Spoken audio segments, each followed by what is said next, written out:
की जय। आगम ज्ञाता आगम पुरुष जैन शास्त्र रत्न हिमाचल केसरी उपाध्याय भगवंत श्रद्धे गुरुदेव श्री जितेंद्र मुनि जी महाराज की जय।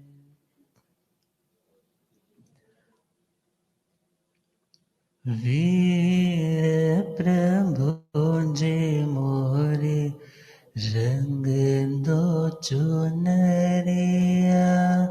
वीर प्रभु जे मोरे रंग दो चुनरिया। रंग दो चुनरिया मोरे रंग दो चुनरिया। रंग दो चुनरिया मोरे। वीर प्रभु जे मोरे रंग दो चुनरिया। वीर प्रभु जे मोरे रंग दो चुनरिया। काला नहीं रंगवाओ नीला नहीं रंगवाओ। काला नहीं रंगवाओ नीला नहीं। हरा नहीं रंगवाओ पीला नहीं रंगवाओ। हरा नहीं रंगवाओ पीला नहीं। अपने ही रंग में रंग दो चुनरिया। अपने ही रंग में। वीर प्रभु जी मोरे रंग दो चुनरिया। वीर प्रभु जी मोरे रंग दो चुनरिया। धम मंगल मुकुट अहिंसा संयमोत हो। देवा वेतम नमस्ते जस धमे संयमणो। जी हाथ जोड़े गोरानो मेरी वंदना। जी हाथ जोड़े गोरानो मेरे। एक बार वंदना हजार बार वंदना। एक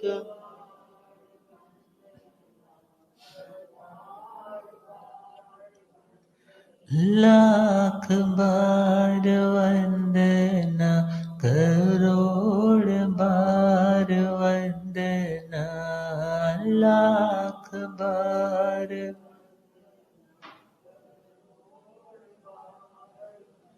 जी हाथ जोड़े गोरानो मेरे वंदना। जी हाथ जोड़े गोरानो मेरे। डगमग डोले नैया मेरी। डगमग डोले नैया। मुझको है सतगुरु तेरी। मुझको है जिया संभव सागर पार लंघना। जिया संभव सागर पार। जियात जोड़े गोरानो मेरी वंदना जी हाथ।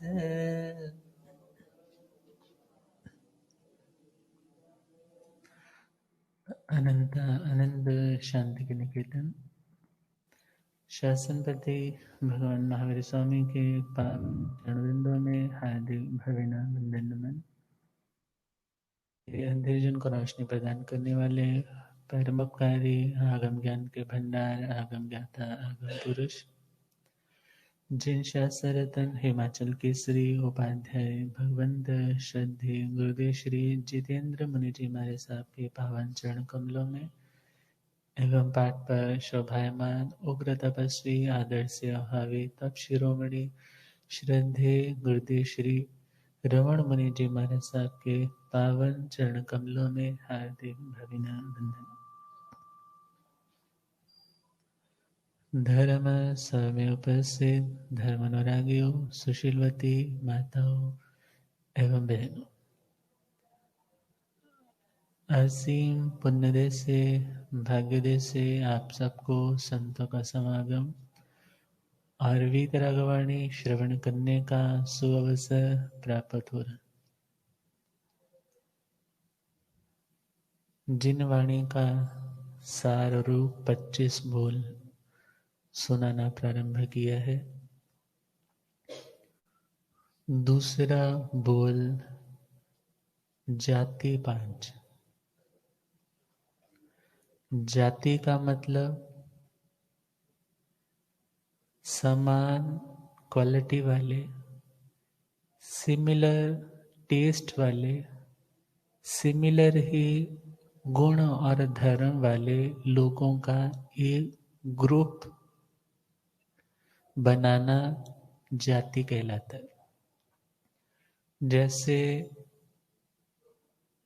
दुनिया में जाति बोला जाता है, ये इस जाति का है, वो उस जाति का है। एक तरह से एक व्यवस्था को समझने के लिए, कार्य का विभाग करने के लिए ये परंपरा चली होगी। मगर यहाँ पर भगवान ने जीवों का वर्णन करते हुए, और वे जीव भी कौन से, सिद्ध नहीं संसारी जीव, क्योंकि जीवों के भी 2 भेद हैं, सिद्ध और संसारी। तो संसारी जीवों को 5 कैटेगरीज में डिवाइड किया। किस आधार पर डिवाइड किया? इंद्रियों की समानता के आधार पर। जिनकी समान इंद्रियां हैं उन्हें एक कैटेगरी में डाल दिया, फिर जिनकी समान है उसको दूसरी कैटेगरी में डाल दिया, तीसरी, चौथी और 5वीं। ऐसे विभाग बना। एक इंद्रिय जाति, 2 इंद्रिय जाति, 3 इंद्रिय जाति, 4 इंद्रिय जाति और 5 इंद्रिय जाति। अब इसमें एक इंद्रिय का ही देखे तो संसार बहुत लंबा चौड़ा है। सिर्फ एक इंद्रिय में वनस्पति काय को ही ले ले, एक सूक्ष्म पनक में जितने जीव है, अनंतानंत जीव है, आहार निहार उतने ही एरिया में उनका हो रहा है। और कहा है जितने सिद्ध भगवान अर्थात जितनी मुक्त आत्माएं हैं, वे उस साधारण वनस्पति काय से अनंत गुणा कम है। कैसे है? कम है। अर्थात इतने छोटे से सुई के नोक पर रखने पर जितना एरिया कवर हो उससे भी सूक्ष्म, और उसमें भी कितने जीव? बोले अनंतानंत जीव। अब हम देखें, एक इंद्रिय में पृथ्वी काय है, अप काय है, तेजस काय है, वायु काय है और वनस्पति काय। मोटे रूप से यहाँ 2 भेद बनते हैं। पहला है सूक्ष्म, दूसरा है बादर। और सूक्ष्म और बादर के साथ हम देखें तो सूक्ष्म के लिए श्रीमद् उत्तराधनजी सूत्र 36वें अध्ययन में फरमाया है, सुहुमा सब लोग दे सम्मी बायरी। अर्थात इस लोक में, लोक कौन सा, 14 राज्यों का जो लोक है, जहां धर्मास्तिक है, अधर्मास्तिक है, संपूर्ण आकाश से उसे पृथक करके लोकाकाश में सीमित कर देते। और उस लोकाकाश में भगवान कहते हैं जो सूक्ष्म है, पृथ्वी का है, अप का है, तेजस का है, वायु का है और वनस्पति का है। और वनस्पति का है। हमारा सब पधार रहे हैं, वो पधार करके ऊपर ही विराजेंगे। पूज्य प्रवर्तक श्री जी, अभी नई नई घोषणा हुई है पूज्य आचार्य भगवंत ध्यान योगी आचार्य सम्राट डॉक्टर शीर्षि मुनि जी के मुखारविंद से उनका आज आगमन यहाँ पर हुआ है। तो हम अपने टॉपिक पे दोबारा लौट आए।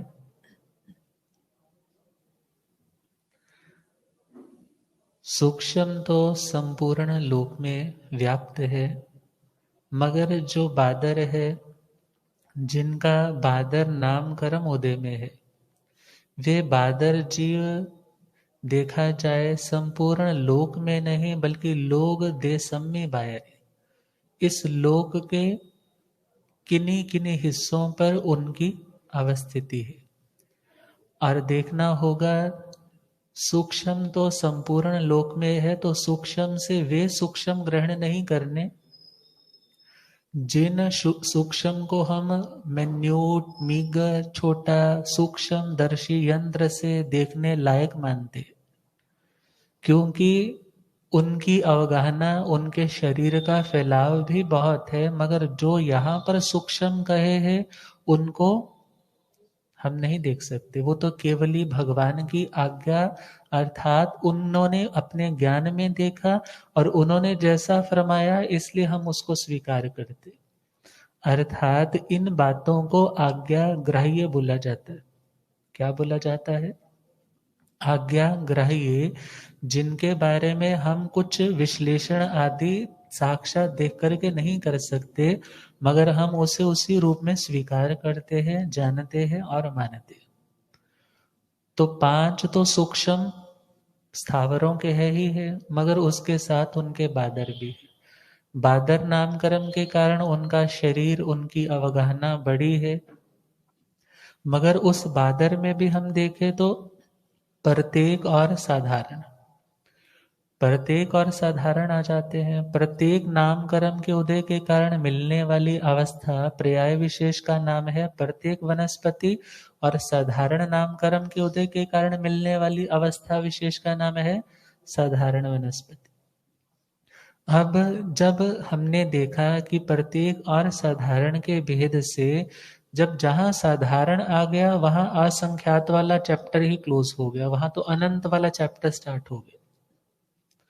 और अब हम देखें, हमने एक इंद्रिय के साथ साथ अगला ही टॉपिक चलाया था, तीसरा बोल काया चे।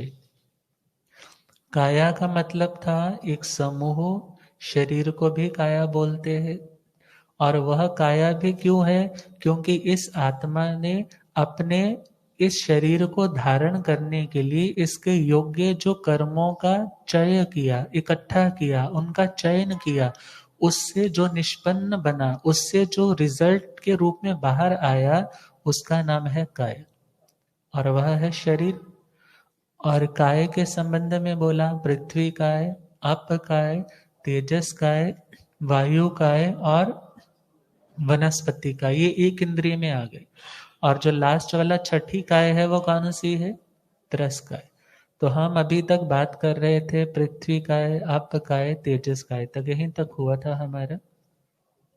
और तेजस काय के संदर्भ में 2 मान्यताएं कब से चली आ रही है। क्या बिजली सचित्त है या अचित्त है? तो उसके लिए हमने धारणाएं बता दी थी कि दोनों की मान्यता क्या है।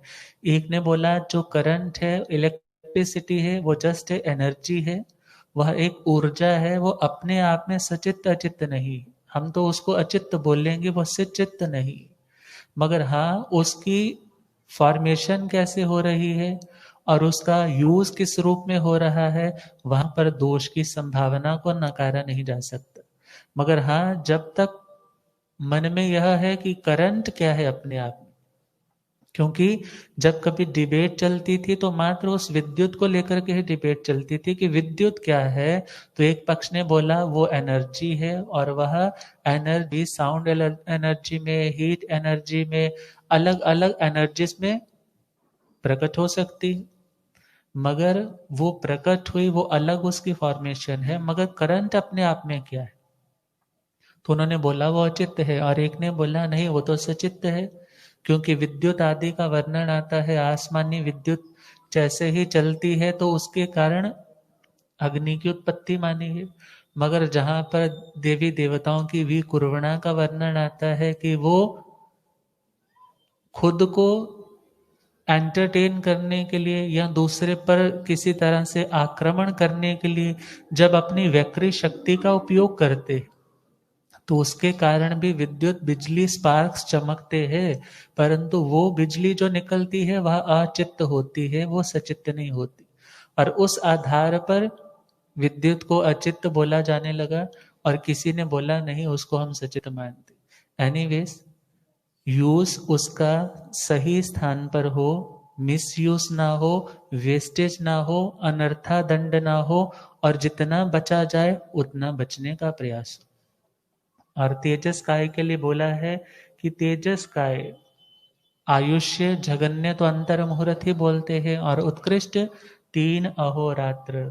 और इसके बारे में विशेष वर्णन देखा जाए तो श्रीमद उत्तराधनजी सूत्र 36वां अध्ययन जीवा जीव विभक्ति। अब चौथी काय है वायु काय। वायु काय हम बोल देते हैं, वायु मतलब हवा, और हवा के लिए आजकल जिस किसी का भी ऑक्सीजन लेवल कम होता है तो क्या बोलते हैं, भाई ऑक्सीमीटर से चेक करो, इसका ऑक्सीजन लेवल डाउन जा रहा है। मगर वायु के लिए हम देखें तो वायु भी अपने आप में क्या है? जो हवा बह रही है, हवा जो हम ले रहे हैं, वो अपने आप में क्या है? और यदि वह दूसरी हवा से टकरा जाती तो वह अचित्त भी हो जाती है। अब पंखा चलाने के लिए निषेध क्यों किया जाता है? पंखे से चलने वाली आने वाली हवा तो अचित्त है, मगर उससे सचित्त वायु के जीवों का घात होता है, इसलिए बोलते हैं पंखे का विवेक रखो। अब एसी को लें, कोई कह सकता है महाराज जी अब यदि बिजली अचित्त है तो फिर तो एसी भी यूज करो, फिर तो कूलर भी यूज करो, परंतु वहां पर त्रस्त जीवों की विराधना कितनी हो रही है, वहां पर गर्म हीट भी निकलेगी, और अन्य प्रकार से वायुमंडल में रहने वाले जीवों का भी घात होगा। और हम देखें, सुविधा का अर्थ जस्ट कंफर्ट नहीं होता, बोलते हैं ना सुविधा, सुविधा का अर्थ जस्ट कंफर्ट नहीं होता। सुविधा, विधा का मतलब होता है तरीका, विधा का मतलब क्या होता है? एक प्रकार, एक तरीका। और वह सु का मतलब है सुष्ठु, सुष्ठु मीन्स जो अच्छा तरीका है। किसी कार्य को करने का एक तरीका तो होता है बस यूं ही कर दो, और एक काम का तरीका होता है अच्छे से करो। तो सुविधा का मतलब है जहां आप वेल अरेंजमेंट के साथ अपना कार्य इजीली पूरा करके अपने टास्क कंप्लीट कर सकते हो, उसको बोलते हैं सुविधा। परंतु सुविधा को जब व्यक्ति यह समझने लग जाता है, सुविधा का मतलब है कंफर्ट जोन में रहना, सुविधा का मतलब है जस्ट लग्जरी में रहना, वो सुविधा के रूप में दुनिया में प्रसिद्ध तो हो गया। मगर यदि हम इस शब्द को तोड़ें, उसका मीनिंग निकालें, तो सुविधा मीन्स अच्छा तरीका। एक तरीका है किसी चीज को यूं ही फेंकने का, एक है उसको प्रॉपर जगह पे डाल के आने का। इसी प्रकार यदि इन वस्तुओं को सुविधा हम बोले भी, तो सुविधा का अर्थ लग्जरी नहीं, बल्कि सुविधा का अर्थ है उस काम को अच्छे से कंज्यूमेट करने के लिए आप उसका यूज कर रहे। और अब हम आगे देखें, वायु काय में घनवात, तनुवात इत्यादि जो हम सुनते हैं ना नरकों के, जब जैसे ही वो पहली नरक का स्थान कंप्लीट हुआ, उसके बाद घनोदती तो देखा जाए अपकाय में आ गया, फिर घनवात है, तनुवात है। घन का मतलब है जो डेंस डेंस है, देखा जाए वायु, जैसे टायर्स में भर देते हैं, तनुवात मीन्स पतले वाली जो हवा मूव कर रही, और वो देखा जाए तो वहां पर हम उसके आकृति के रूप में उसके वलय मानते हैं। और सामान्य रूप से वायु देखें तो तूफान आते हैं, स्टॉर्म्स आते हैं, कहीं की वस्तु पड़ी कहाँ उड़ करके आ जाती है। और इस कारण से क्या बोला जाता है, वायु वैसे तो ये स्थावर काय में है, मगर गति की दृष्टि से इसको क्या बोला जाता है, गति त्रस।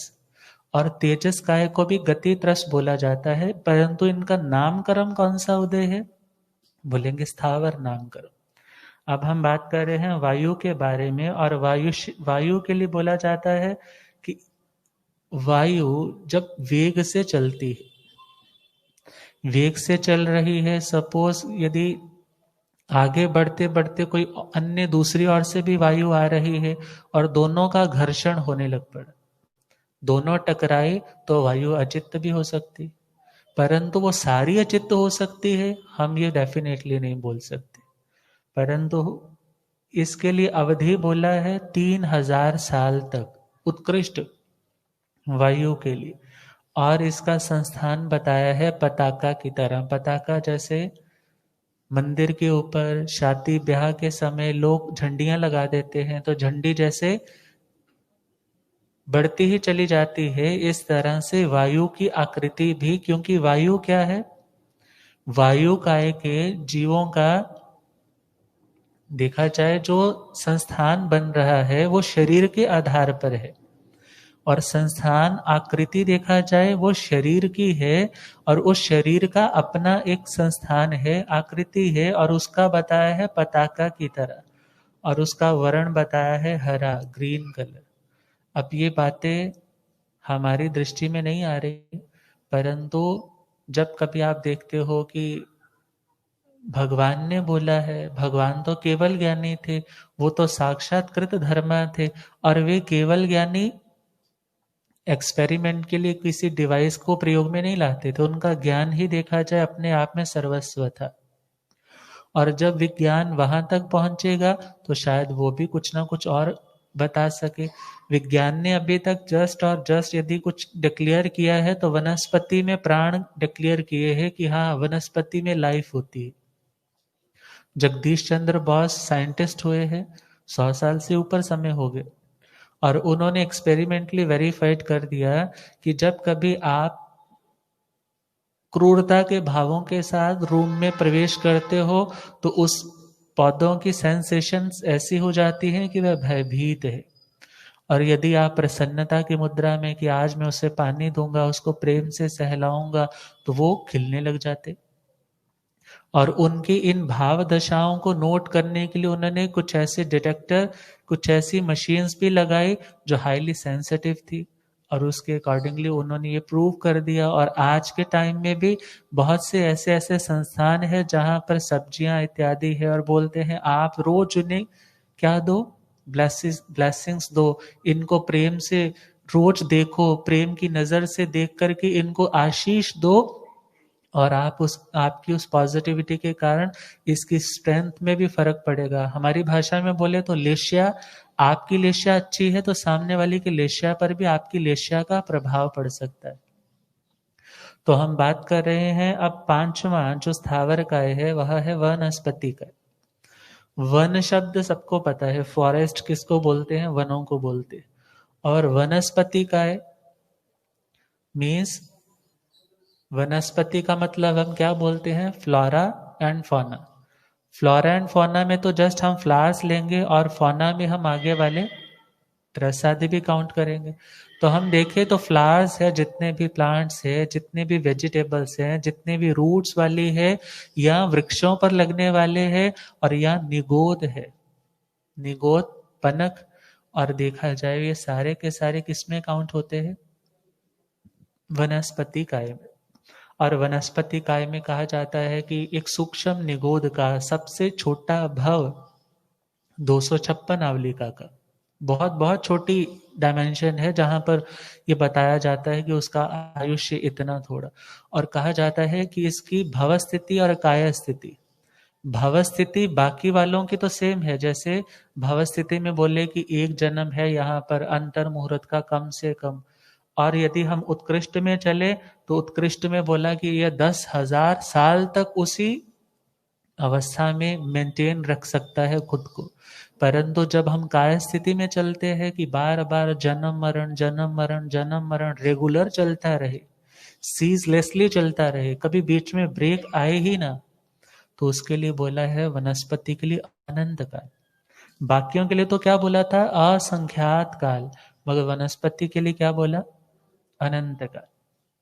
और वनस्पति के लिए संस्थान बोला, कहते नाना प्रकार के संस्थान है। संस्थान मीन्स आकृति, शेप्स इसकी अलग अलग है। और वर्ण देखा जाए वैसे तो काला रंग बोलते हैं, परंतु अलग अलग तरह के हमें वेजिटेबल्स है या काई है, ये कितने फ्रूट्स हैं, उनके अलग अलग कलर्स दिखाई देते।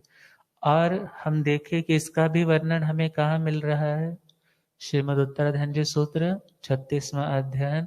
और सूक्ष्म से पढ़ना हो तो उस अध्ययन को विद मीनिंग के साथ, विद एक्सप्लेनेशन के साथ पढ़ सकते।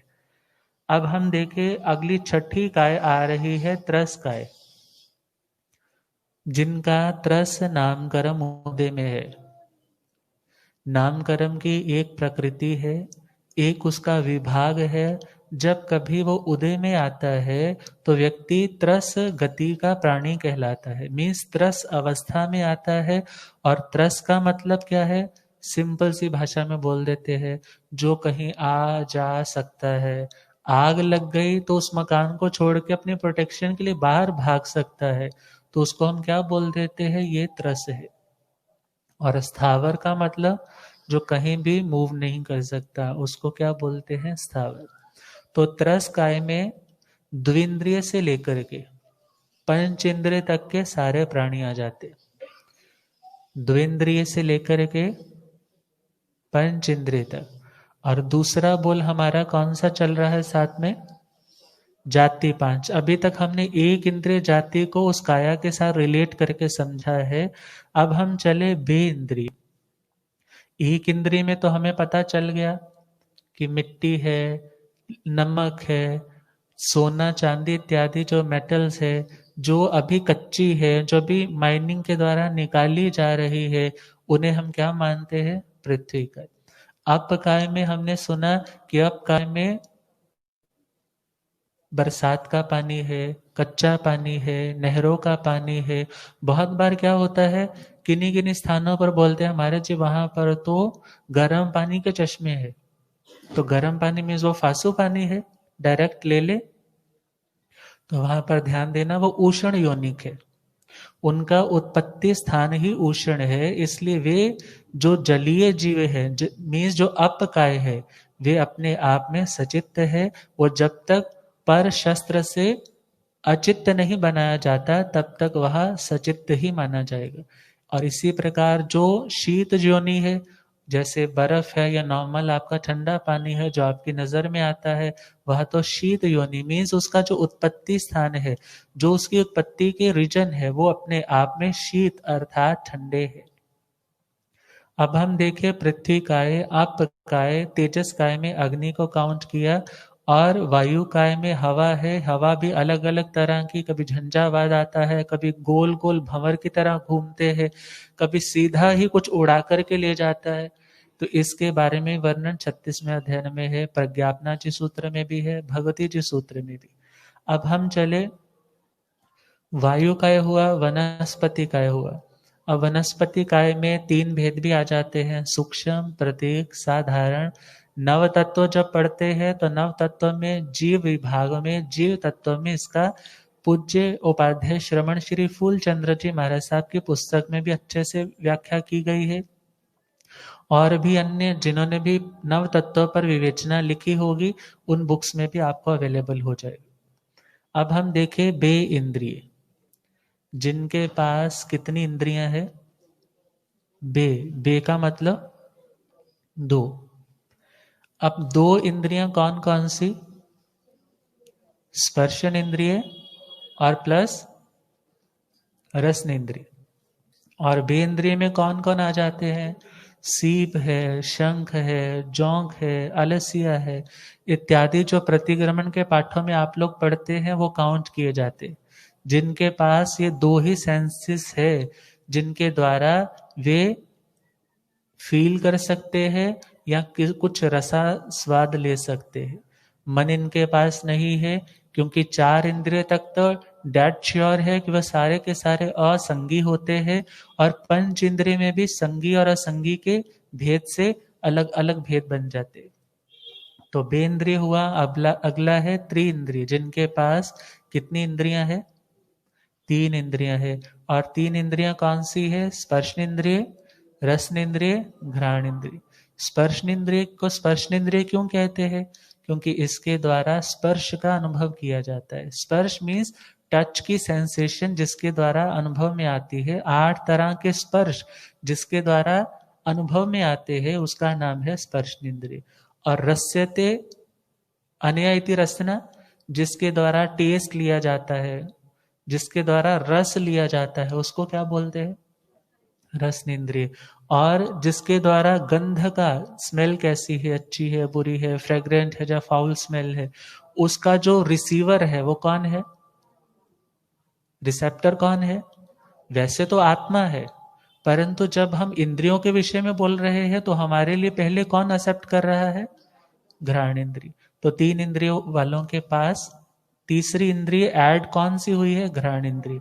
और त्रिइंद्रिय में जू है, लीक है, चाचड़ है, मकड़ी है, ढोरा है, सुलसुली है, कीड़ी है, कुंथुआ है, ये सारे के सारे किसमें काउंट हो जाएंगे? तीन इंद्रिय। अब चार इंद्रिय में चले। चार इंद्रिय में एक और ऐड हो गया, कौन सा? प्रोग्रेस हो रही है, और उस प्रोग्रेशन में देखा जाए उसका पुण्य काम में आ रहा है। जैसी जैसी अकाम निर्जरा, जैसे जैसा पुण्य, उसको नहीं पता मैं पुण्य कर रहा हूं, परंतु कर्म तो कट रहे हैं। असाता वेदनीय पर तंत्रता है, अपनी कोई इच्छा से आना जाना नहीं था, परंतु अब कुछ कुछ आगे बढ़ रहा है।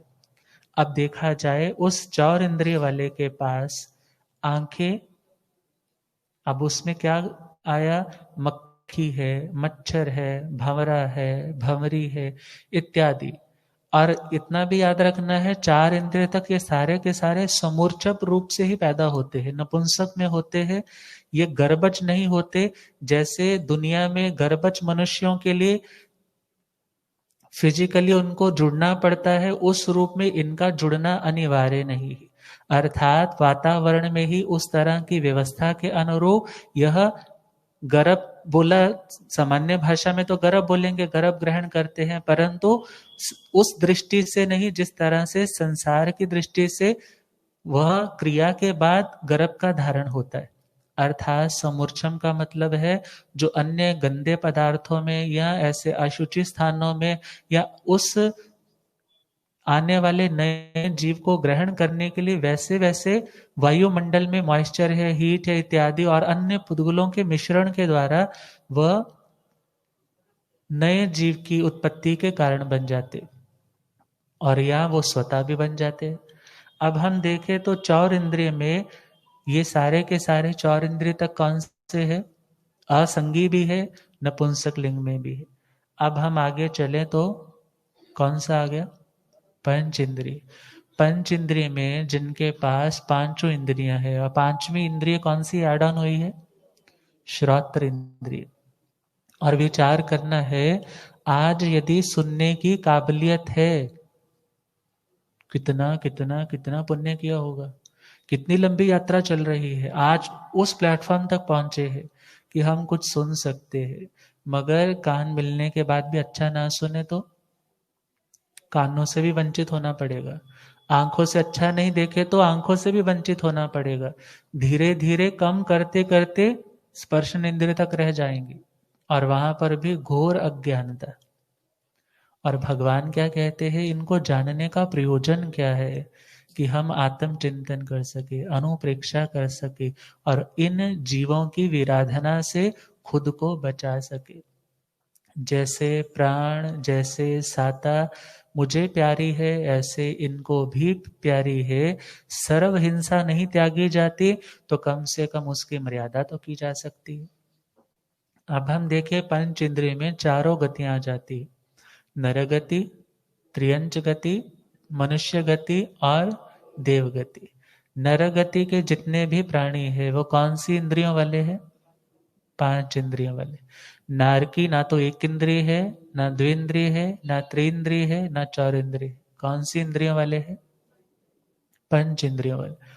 अब त्रियंच में चले तो त्रियंचों में एक इंद्रिय से लेकर पंच इंद्रिय तक के हैं, परंतु पंच इंद्रिय में भी जब हम पंच इंद्रिय का टॉपिक पकड़ रहे हैं तो पंच इंद्रिय में त्रियंचों में चले तो जलचर है, स्थलचर है, खींचर है, उरपुर है, भुजपुर है। इसके बारे में हम ऑलरेडी पहले डिस्कस कर चुके हैं। और इसी के साथ त्रियंचों का संसार है, फिर मनुष्यों का संसार है। और मनुष्यों में हम देखें तो मनुष्यों में कितने भेद आ जाते हैं? 303। और उसमें भी हमने क्या सुना था? कर्म भूमि के, अकर्म भूमि के, 56 अंतर द्वीपों के। और देखा जाए यह सारे के सारे कितनी इंद्रियों वाले हैं? 5 इंद्रियों वाले। और आगे चले तो देवों का संसार है। देवता भी न एक इंद्रिय होते हैं, न द्विंद्रिय, न तीन इंद्रिय, न चार इंद्रिय। कौन सी इंद्रिय वाले? पंच इंद्रिय वाले। और 5 इंद्रियां जिनके पास है, देखा जाए उनका पुण्य, उनका पराक्रम पूर्व का वाक्यों की अपेक्षा अधिक था, इसलिए आज वे उस प्लेटफॉर्म तक पहुंचे हैं।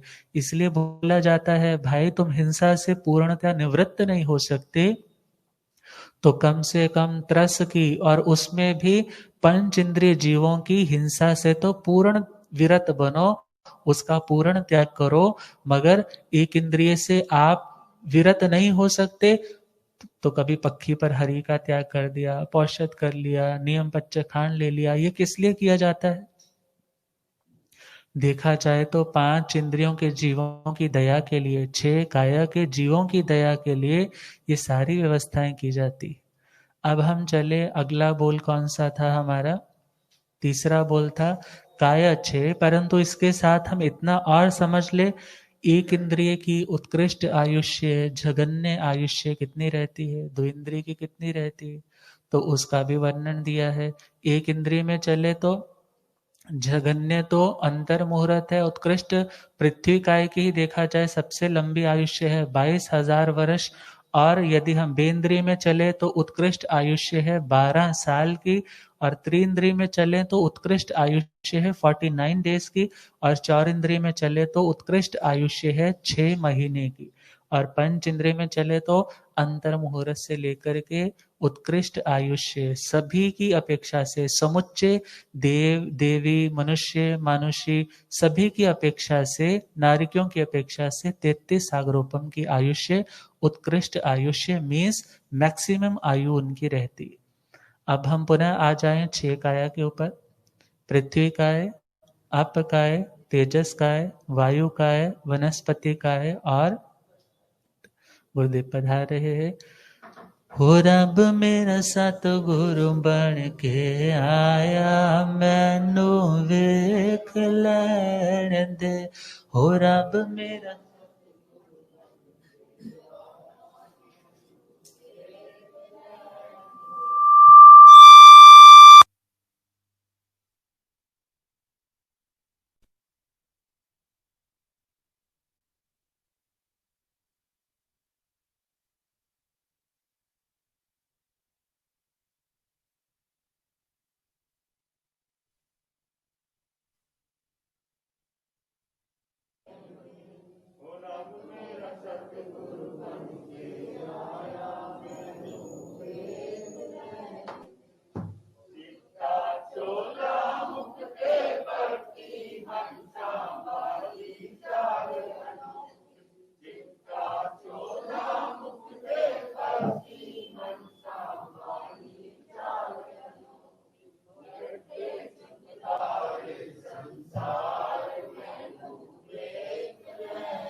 हो केड़ा तारण हाराया मैनू,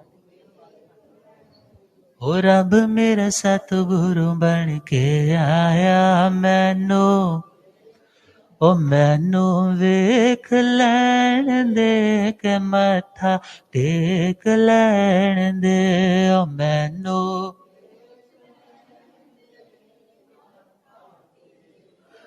हो रब मेरा सतगुरु बन के आया मैनू वेख लैण दे, हो रब मेरा सतगुरु बन के आया मैनू।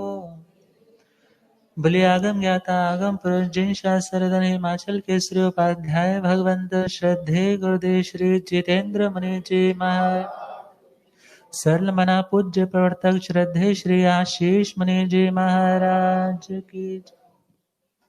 तो बड़ा सौभाग्य का दिन है कि आज श्रवण संघीय पूज्य प्रवर्तक, उत्तर भारतीय प्रवर्तक श्रद्धे श्री आशीष मुनि जी महाराज साहब एवं तत्व चिंतक श्रद्धे श्री उत्तम मुनि जी महाराज साहब होशियारपुर में पधारे हैं और प्रवर्तक बनने के पश्चात प्रथम बार उनका आगमन हो रहा है और हार्दिक हार्दिक अभिनंदन है, अभिवंदन है। उनका आना शोभन है, उत्तम है, कल्याणकारी है। तो हम बात अपनी आगे कंटिन्यू करें।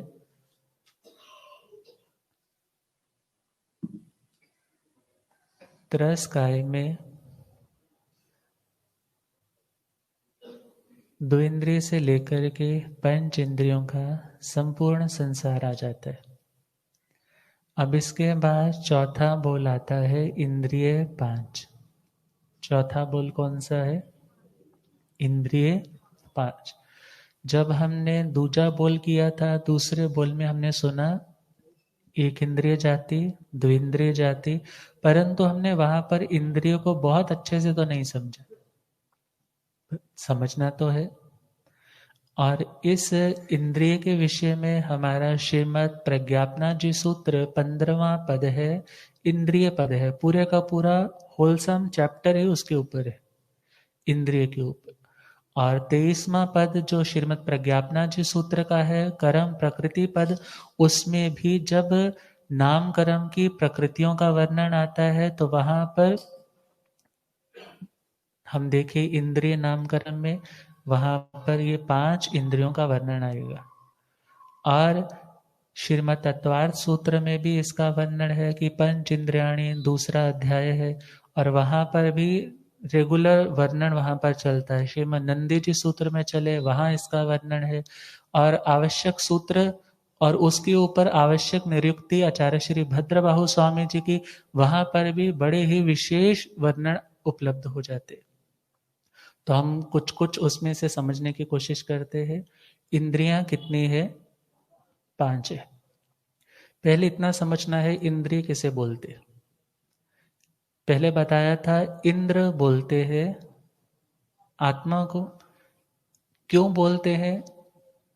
इधि परमेश्वरे, इधि तो नुम इत्यादि करके इंद्र शब्द बनता है, जिसका मतलब होता है परम ऐश्वर्य वाला, परम वैभवशाली। और उसका जो वैभव है, जो उसका ऐश्वर्य है, वो उसे इंद्र के पद पर बिठाता है। अब हम देखें, इंद्र बोला है आत्मा को। किसको बोला है? आत्मा है तो सारा वैभव है। आत्मा नहीं है तो कोई चमक नहीं, कोई दमक नहीं, कोई बोलना नहीं, कुछ सूंघना नहीं, कुछ भी नहीं।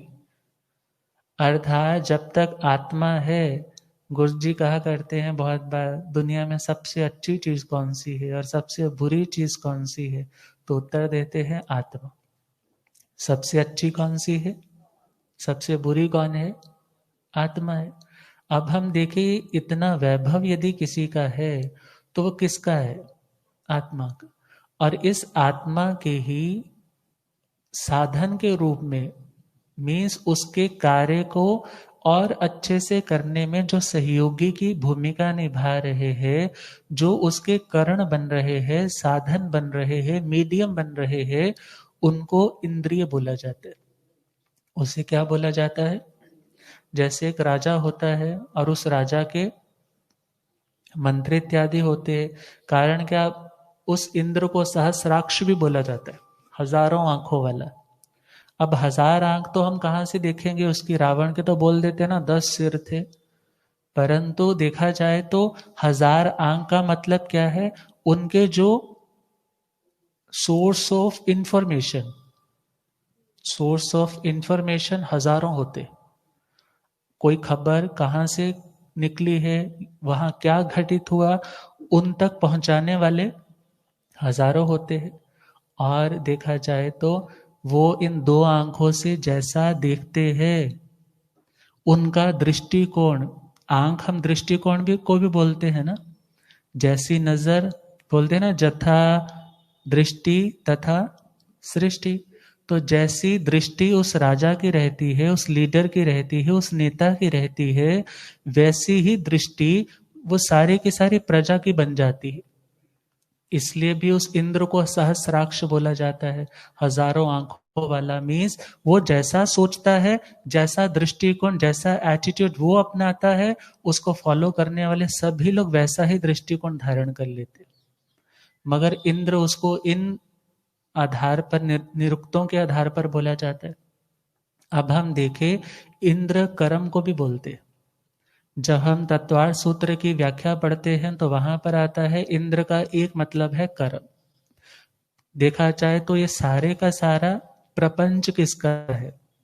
इंद्रियां मिल रही है, किसी को कम किसी को ज्यादा, किसके कारण मिल रही? बोले कर्मों के कारण। बोले फिर कर्म तो है इंद्र, और उसके जो साधन जो वो बना रहा है वो क्या है? इंद्रिय। तो इंद्रियां कितनी है? 5 है। अब इसमें और हमने समझना है, निवृत्ति उपकरणे द्रव्य इंद्रियम और लब्ध्योपयोगो भाव इंद्रियम। ये तत्वार्थ सूत्र में है। विशेष वर्णन के लिए हम यहाँ पर रिलेट कर सकते हैं श्री नंदी जी सूत्र और आवश्यक सूत्र का जो निरुक्तियां हैं उनके साथ भी इसको रिलेट कर सकते हैं। 2 भेद किए हैं इंद्रियों के, एक द्रव्य इंद्रिय और दूसरा भाव इंद्रिय। द्रव्य इंद्रिय का मतलब क्या है? वैसे तो द्रव्य हम बोल देते हैं ना, जैसे द्रव्य समय, भाव समय। द्रव्य का मतलब बाहर का ढांचा, कपड़े बदल लिए, आसन बिछा लिया, सारी बाहर वाली क्रिया कर ली, मुंह से जुबान से पाठ भी पढ़ लिए। और जो भाव है उसमें उपयोग है। भाव का मतलब क्या है? उपयोग। और उपयोग से रहित क्रिया जो है उसको हम द्रव्य क्रिया बोल देते। अब ये नहीं है द्रव्य का कोई महत्व नहीं, द्रव्य से भी करते रहोगे तो कभी ना कभी भाव भी आएगा। और यदि सिर्फ ये बोलोगे भाव ही प्रधान है, द्रव्य की जरूरत नहीं, तो याद रखना उस भाव को भी मैनिफेस्टेशन के लिए द्रव्य की आवश्यकता है, खुद को प्रकट करने के लिए उसे भी द्रव्य की आवश्यकता है। तो दोनों का अपना संगम है। बोलते हैं ना, आपने कुछ लेटर लिखा है तो उस लेटर को डालने के लिए आपको बाहर वाला कवर भी चाहिए, भीतर में लेटर भी चाहिए। बाहर वाले कवर को हम जीरो नहीं बोल सकते और भीतर वाला लेटर ही सब कुछ है ये भी फाइनली नहीं बोल सकते।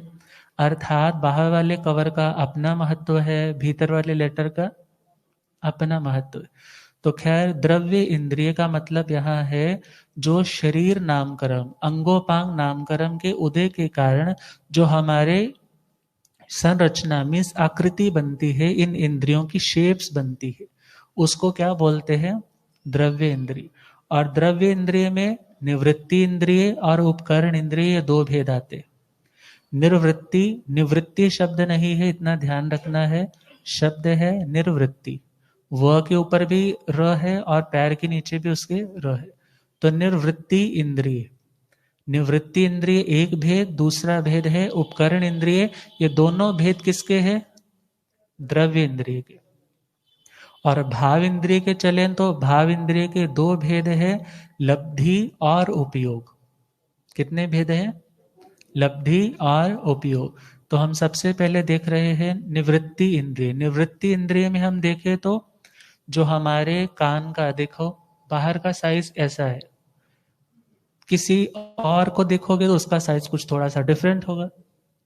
कोई ऐसा होगा किसी के कान छोटे होंगे, कोई ऐसा होगा जिसके कान लंबे होंगे, कोई ऐसा होगा जिसके कान फोल्ड हुए होंगे, कोई ऐसा भी होगा जिसके कान के स्थान पर जस्ट साइन सा चिन्ह सा होगा परंतु कान नहीं होंगे। अब ये कौन सी है? निवृत्ति इंद्रिय। जो बाहर की आकृति हमें दिख रही है ये कौन सी है? निवृत्ति इंद्रिय। और जो भीतर से बोलते हैं ना, अंदर पर्दा है, अंदर ऐसा है, अंदर वैसा है। साइंस में चले जाए, डॉक्टर की मेडिकल लाइन में चले जाए तो उसकी अलग अलग लेयर्स है, कैसे वो रिसीवर की तरह वो रिसीव करता है, आगे वो ब्रेन को जैसे ही सिग्नल पहुंचता है। तो हम देखें तो जो भीतर की शेप्स है वो सबकी सेम है। जो भीतर की शेप है वो कैसी है? बड़ी छोटी हो सकती है मगर शेप कैसी है? सेम है सभी इंद्रियों की। परंतु बाहर की इंद्रियों में देखा जाए, निवृत्ति इंद्रिय, उपकरण इंद्रिय। निवृत्ति मीन्स आकृति विशेष, और उपकरण का मतलब है जो उस निवृत्ति का ही एक विशेष सहयोगी करण साधन बनता है, उसके क्या बोलते हैं? उपकरण इंद्रिय। बाहर वाला कान तो बहुत सुंदर है, भीतर से पर्दा ही फटा हुआ है। अंदर लब्धि है, सुनने की योग्यता है। लब्धि इस योग्यता, कैपेबिलिटी, कैपेसिटी वो तो है, मगर आपका उपकरण ही खराब है। डॉक्टर क्या बोलता? भाई ऑपरेशन करवाओ जल्दी से, तुम्हारे को सुनाई देना शुरू हो जाएगा। और यदि हम देखें कि किसी के पास लब्धि नहीं है, सुनने की लब्धि नहीं है, वो लब्धि कैसे आती है? बोले ज्ञानावरणीय कर्म के क्षोभशम से। और जब उपयोग लगा रहा है तो वहां पर ज्ञानावरणीय दर्शनावरणीय दोनों का क्षोभशम है और वीर्यंतराय कर्म का भी क्षोभशम है, क्योंकि जब शक्ति का प्रयोग है तो वहां पर वीर्यंतराय कर्म का भी तो क्षोभशम चाहिए। और जैसे ही वो चीजें फॉर्म में आती है तो हमें कोई शब्द सुनाई देता है, हमें कुछ दिखाई देता है, हम कुछ सूंघ पाते हैं। और यदि भीतर से लब्धि ही नहीं है, वो हमारा क्षोभशम ही नहीं जागृत है, तो बाहर से कान भी अच्छा है, उपकरण भी भीतर से अच्छा है, फिर भी बोले सुनाई नहीं दे रहा। क्यों नहीं सुनाई दे रहा? लब्धि नहीं। और अब हम देखें निवृत्ति इंद्रिय के निवृत्ति इंद्रिय के भी देखा जाए, एक बाह्य आकृति विशेष है और उपकरण इंद्रिय के भी एक आभ्यंतर और एक बाह्य, ये दो भेद बन जाते। अब आभ्यंतर और बाह्य के रूप में देखें, जो हमें बाह्य रूप से जब जैसे मशीन डालते हैं वो दिखाई देती है, वो तो हो गया बाह्य। परंतु जब हमारे वो आत्मा के प्रदेश, जब हमारे आत्मा के प्रदेश वही रूप धारण कर लेते हैं, जैसा रूप उस इंद्रिय का है वैसे वैसे फैलाव के साथ उसमें, जैसे लोहे का गोला अग्नि में डाला और वह गोला क्या बन गया? अग्निमय बन गया। अब अग्नि का गोला बोलेंगे, उसको लोहे का गोला नहीं बोलते। इसी प्रकार वो इंद्रिय जब वह आत्म प्रदेशों से पूर्ण युक्त हो गया, वो देखा जाए हमारी कौन सी है? आभ्यंतर उपकरण इंद्रिय। और बाह्य जो उसका आकृति है वह है उसकी बाह्य उपकरण इंद्रिय। और आगे बढ़े तो लब्धि और उपयोग, यह है भाव इंद्रिय। लब्धि को हम सीधा सा बोले, लब्धि मीन्स लभना, कुछ मिलना, लभ गया, मिल गया, लाभ हो गया, प्रॉफिट हो गया।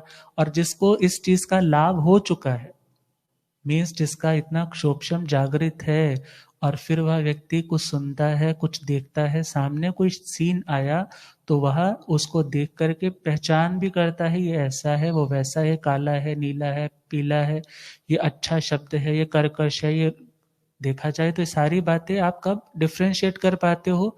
जब आपके पास लब्धि है। और लब्धि और उपयोग दोनों का अपना महत्व है। लाइट देखा जाए, हम सिंपल सी भाषा में बोले, लाइट जल रही। अब लाइट में यदि करंट नहीं आएगा, वो ऊर्जा नहीं आएगी, वो एनर्जी का फ्लो नहीं होगा, तो यह लाइट जलने वाली। परंतु हाँ, आपके पास ऊर्जा तो है, लाइट तो है, मगर आपने लाइट बल्ब जला, बल्ब ही नहीं लगाया वहां पे, तो भी जलने वाला, तो भी वहां पर रोशनी आने वाली नहीं। इसी प्रकार द्रव्य इंद्रिय का अपना महत्व है, भाव इंद्रिय का अपना महत्व है, और 5 इंद्रियां है। इसके ऊपर और जो वर्णन आएगा परसों कब सुनाएंगे, क्योंकि कल हमारे प्रातः स्मरणीय पल पल प्रतिक्षण आराध्य परम पूज्य जिन शासन रतन उपाध्याय भगवंत, उनका पावन दीक्षा दिवस है। और आज भी कईयों ने पौषधें ग्रहण की हुई है, पौषध व्रत, और कल का और परसों का भी भाव है जिन जिन का, और वे भी अपनी तपस्या में निरंतर अग्रसर है। बहन रश्मि जी भी तपस्या में अग्रसर है, आज उनका छठा उपवास हो गया है। तो सभी तपस्वियों के लिए हार्दिक हार्दिक अनुमोदना, हार्दिक हार्दिक उनके लिए साधुवाद। इन्हीं मंगल कामनाओं के साथ अब पूज्य गुरुदेव कृपा करेंगे और पूज्य प्रवर्तक श्री जी